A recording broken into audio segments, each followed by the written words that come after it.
Hello everyone, welcome to today's webinar on fact check, hearing loss and the importance of lifelong hearing screening.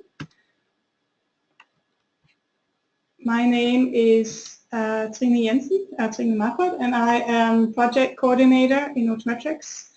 I am joined today by Mariana, and here we go, Mariana Roslin Jensen, who is education and training manager at Ultimetrics. She will begin her presentation in a short while. I will just give you a few tips and tricks for this webinar. You are all muted to avoid or reduce background noise. It is, however, possible to ask questions if you should have any during the session. You can use the question box in the webinar panel in your right-hand side of your screen. We will collect the questions during the session and Mariana will answer them at the end of the session. If she doesn't have time to answer all of your questions, we will make sure that you receive a reply later on email.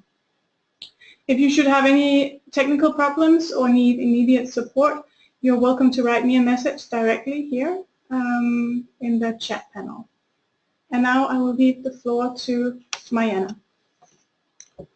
Hello everybody. As Trina told you, my name is Mariana. I'm an education and training manager at Ultimetrics. My talk today, it will be about hearing screening. When I say the word hearing screening, what do you think? I'm sure that most of you will think about neonatal hearing screening. But it's really that's all. Should we only screen the children when they are born and then we are done with that? What is the message that the parents get when they have been to the first hearing screening of their children? It's, if they pass, probably is they are normal hearing at this moment. But that doesn't mean that they are normal hearing for the rest of their life, right? So I think if we go a step back and think about what is the hearing? Hearing is the only sensory sense that facilitates communication, that make us interact to each other, make us having relationships, participate in daily activities, be alerted to dangers, experience life events, and all is based on communication. And if we don't have the hearing, we don't have the communication. And what does that mean? But if we go a little bit beyond, we think hearing is actually not the sense of ear, is not the sense of hearing. It's actually the brain that is the true organ of hearing. The ears only transmits the sound to the brain. Babies born with hearing loss, they have already missed out 20 weeks of typical development of the auditory brain pathway before the birth. So while they are in the mother's stomach, they are already hearing. So they know when they are born, they already know the mother's voice. They have also missed out on auditory neurodevelopment that could have occurred just after the birth, before they have the hearing loss diagnostic. And they have also missed out the auditory brain pathway development until the time they start wearing a hearing aid. And that's when they start really developing. And even though we are fast in fitting the hearing aid, they have already missed something out. So if we think a little bit more, and if we talk to not us audiologists, but normal people, when we talk about hearing loss, what do we think about? Most of people will think about this old man that can't hear and can't participate. So our grandfather, that's what everybody will think about. But if we think how many people has hearing loss, 5% of the world population have hearing loss. So 360 million people in the world will have a hearing loss that is considered disabled. 32 million children. And one of the things that we have to keep in mind is that most of the people with hearing loss are under the age of 65. So even though we think about our granddads with hearing loss, it's not our granddads that are the ones, they are the majority of the people with hearing loss. And another thing that I think that we have to think about, especially because of the world that we live in today, is most of the people with hearing loss is because of the exposure to excessively loud sound. So we live in a world of sound. There's sounds all around us. Of course, it depends where you live in the world, which kind of city you live. But even though you live in a very quiet city, we are in Copenhagen right now, that is considered one quiet city where the quality of life is pretty good. We still go to parties, we still listen to very loud music, we still live in an environment because we are now used to very loud sounds. So, and if we go even back, what happened before we start to screen babies? We start to screen babies in 1993.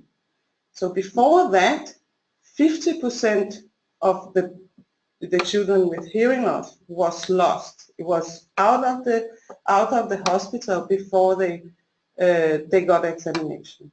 So only the high-risk children were screened before they get out of the hospital. So at that time, the time that they lost before they got the hearing aid was much larger than it is today. So it will be from 2.5 years to 3 years old that they will reach to have a hearing aid. So they had, at that time, lost a lot of time. I know in some parts of the world it is still like that. Even though that most of the countries in the world today have screening, there are still countries that don't have screening, newborn hearing screening. And some of the countries that has newborn hearing screening, they don't know how to do the diagnostic, and they don't know how to fit the hearing aid. So even though we know that these children might have a hearing loss, they are still not getting the hearing aid in time. And that's why I thought it was important that we look back how long time has it taken for the developed world to get the screening in all the countries. We have to remember we started in 1993. So today in the United States, if we look at the United States, 95% of all newborn hearing children are getting a screening. But half of them who do not pass the screening are still lost in the follow-up. And that's in the United States. So how is it in the other countries?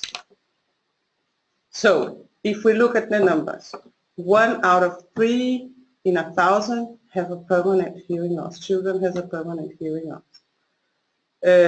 We screen early because our goal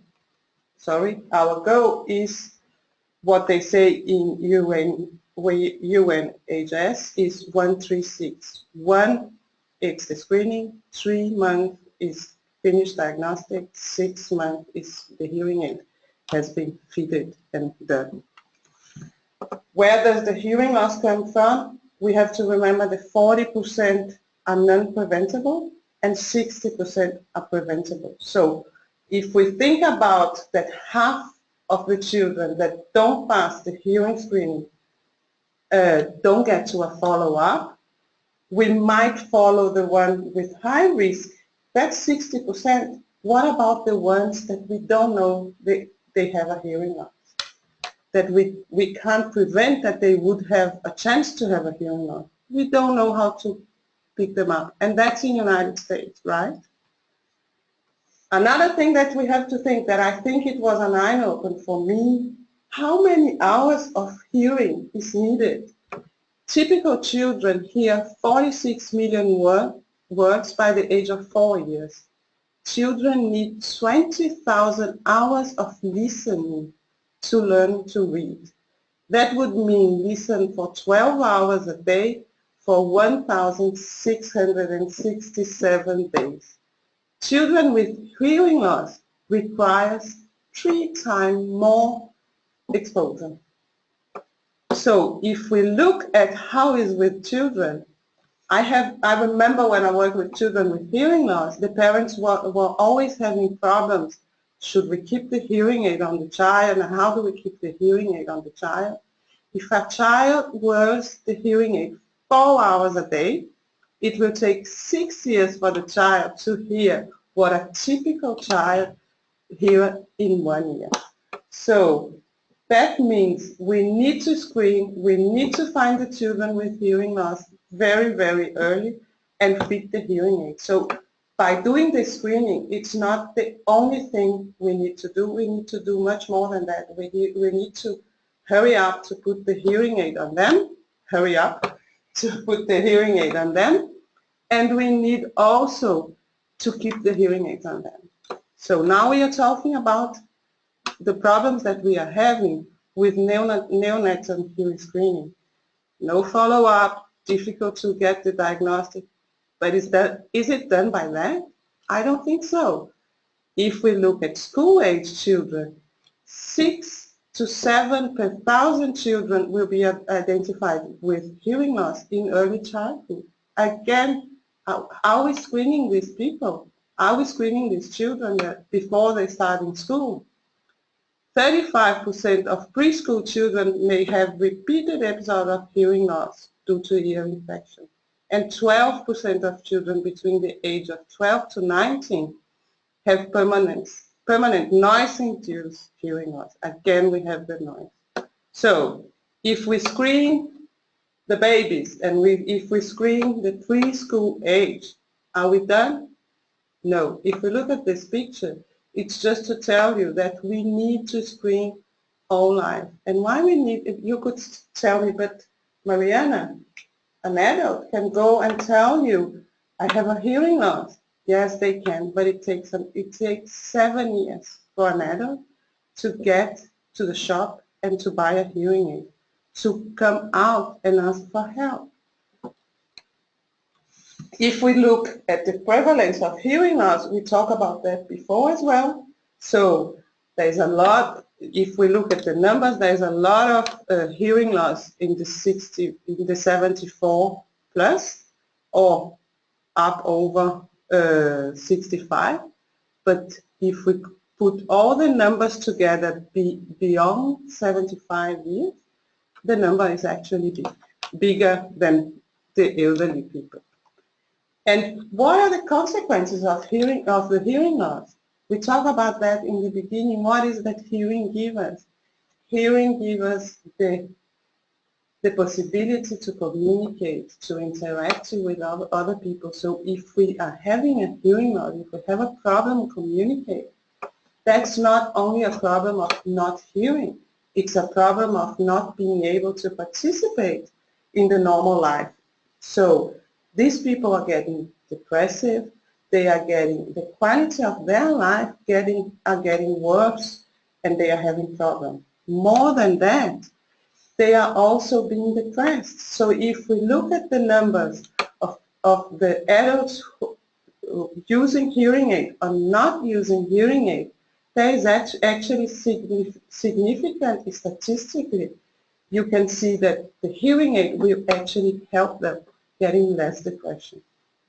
Dementia symptom, that's also another very important thing that we have to think about. So the fact we would talk about how much words a baby needs, we could do the same research and found out how much words the adult needs to have a normal life, to be able to participate in the normal life, to be able to have normal social activity. They don't want to be home. But what happens when they start having a hearing loss?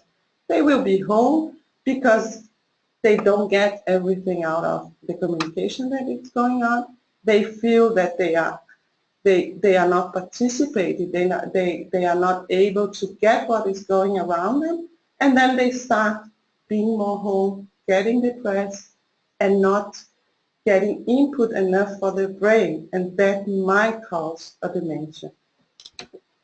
So other thing, it's not only about them, it's also about how the world look at them. So if we think about having a hearing impairment and not be able to participate in their work life, what ends by happening is that they will have less in salary, a worse salary than the peers.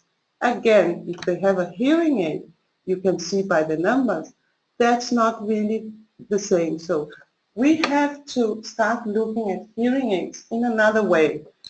It's okay to have a hearing aid. It's not the loser that they have the hearing aid. And that's the way we look at the people with hearing aids. So we as audiologists and professionals working with the hearing, we need to go out and talk that it's okay to have a hearing aid because then you can have a more normal life. We need to spread the word, right? So if we look at what ASHA recommends hearing screening each decade and every 3 years, sorry about that, every 3 years after the age of 50. So what are the indications? Should we wait for the indications? Because we know now that the people will not try to get help, right? We know that it will take 7 years for them to go out and get help. So we need to help these people. And what are the indications? Irritation, ask to turn up for the television, not being sure where the sound is coming from, asking people to repeat, avoiding activities, decreased social activity, depression, decrease in quality of life. All this is results of having a hearing loss. So what I try to talk about here is hearing screening is not done by screening the newborn infants. It's not done, we need to diagnose them and we need to hurry up and put the hearing aid in these children as fast as possible so we can make them as normal as possible to their peers, so being able to read, being able to participate in social activities.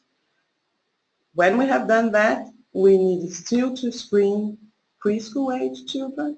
We need still to look at how do we get these teenagers that now we know that by 12 years of age, we have already some children that get noise exposure hearing loss. And after that, we need as well to keep on screening every 10 years until we get to 50 years of age, and then age 3 years after that. In that way, we will help all these people that have a hearing loss to get the hearing aid and get the help as fast as possible. Thank you for today. I don't know if anybody has a question.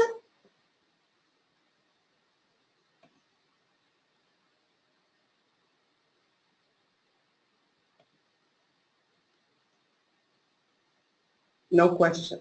So I can clarify that I think when we work with children, both the babies, but also the preschool age children, that we need to keep on stimulating them because as you could see, they need 3 times more stimulation than the normal hearing children.